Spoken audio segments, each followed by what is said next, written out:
It's now my pleasure to ask Greg Nordin to speak about the DTC and the way that it will change transit in Rhode Island.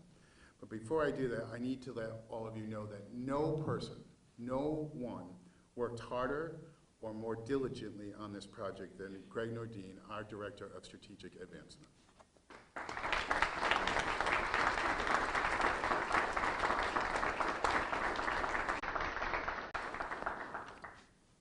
Good morning, everybody. Before, I just wanted, I want to start by thanking our congressional delegation for all of their support on this project and all the work that RIPTA is doing. Senator Reed, Senator Whitehouse, Congressman Langevin, Congressman Cicilline, thank you all for the work that you guys do to support this agency and to help us realize the dreams we have for making Rhode Island more transit friendly. So thank you for that. Additionally, want to thank Governor McKee. Governor McKee, thank you for the support and trust in RIPTA to do the right thing and to help advance transit in the state. And also to Mayor Alorza, thank you so much for all your support of the agency.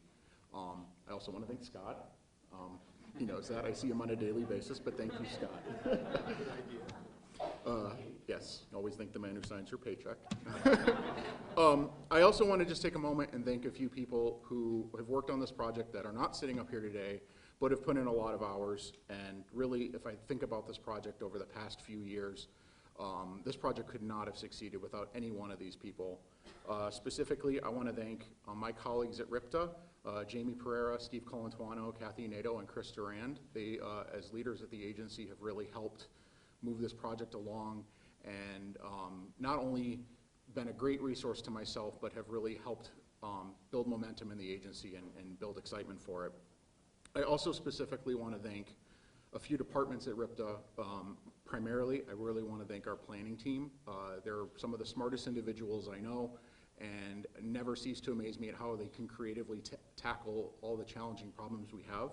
But I also want to thank our marketing, transportation, training, street supervisors, procurement, and our divisions, and last but not least, our operators who are operating the service every day. Without them, we wouldn't be here. Few people I want to also acknowledge that are outside of RIPTA. Bill Marchetti, who was a huge asset to this project early on and continues to be a great champion for the work we're doing. And James Canty, who is an employee, you're actually at RIPTA, James, sorry. James Canty, who is now our head of project management, who is also helping close this project out. I want to thank our consulting team, led by WSP, specifically Brett Wallace and Ned Codd, and with special attention paid out to Ann Galbraith. I want to thank Carty Construction as well for all of their work on helping complete the construction on this project. And I want to thank our partners over at the City of Providence, led by Bonnie Nickerson. Two people I want to also thank that are, one is here, Amy Patine, my mentor and my leader or predecessor at RIPTA. She really helped get this project moving and off the ground, turned it over to me, and I'm really grateful for the work. Yes, and then last but not least, I want to just thank my partner, Will Bell, who's not here today, but in our family, we've learned the three-letter acronym DTC can be a four-letter word, and he's always been very supportive of that. As the previous speakers have mentioned, this high-frequency corridor is an important step in improving our transit infrastructure in Rhode Island. It's also a really great example of how collaborative work can allow us to maximize federal dollars for the benefit of the residents and riders in our state.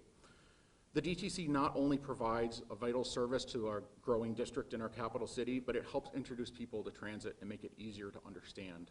People who live and work along the corridor, as well as people who just want to see what Providence has to offer, they can stand at any stop along the DTC and a bus will be there in 5 minutes or less. It's a truly accessible, convenient public transportation option, and it provides a great intermodal connection anchored at Providence Station. This investment in bus service through downtown makes this one of the most frequent bus services in all of the Northeast. Frequency of service, though, is not the only thing that makes this project exciting. This project introduced bus-only lanes to the state of Rhode Island, which is a huge step forward for our riders. This visual reminder helps dedicate space for transit, makes service more intuitive to understand, and really provides a red carpet for people who are just trying to get about their lives and get to where they need to go. The DTC also builds on our investment in transit signal prioritization, which isn't something you can look at and see, but this technology allows our buses to communicate with traffic signals, allowing our buses to essentially hold green lights a little longer or shorten a red light, which again gives that little bit of priority to bus riders and makes their commute a little faster than people who are driving.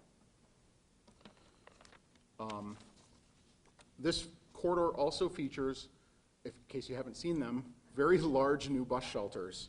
And these shelters are really great for our passengers because they're enhanced with digital information boards that give information about your next available bus, tells you when your next train is coming at Providence Station, and it also gives you information about weather. It has RIPTA'S Twitter feed, and it allows us to communicate directly with our passengers who are waiting for buses, which is a huge step forward for us. As you can see, there's a lot of benefits packed into this project, and it took a lot of hard work. I just remember the first time that I saw these shelters under construction. I was up in Massachusetts at the Fabricator, and my initial reaction was probably not something I'm going to say here today, because they were so big. And I just remember thinking, oh my goodness, we've gone crazy. And then I look at them today and I think, you know what, no, this is the right type of investment for our passengers. It treats them with dignity, it keeps them warm and dry on a cold New England day. It provides them with information and allows them to make smarter choices about using transit. And so I look forward to making more investments like this, and I'm glad that we pushed ourselves, and yes, maybe we did go a little crazy, but it was worth it.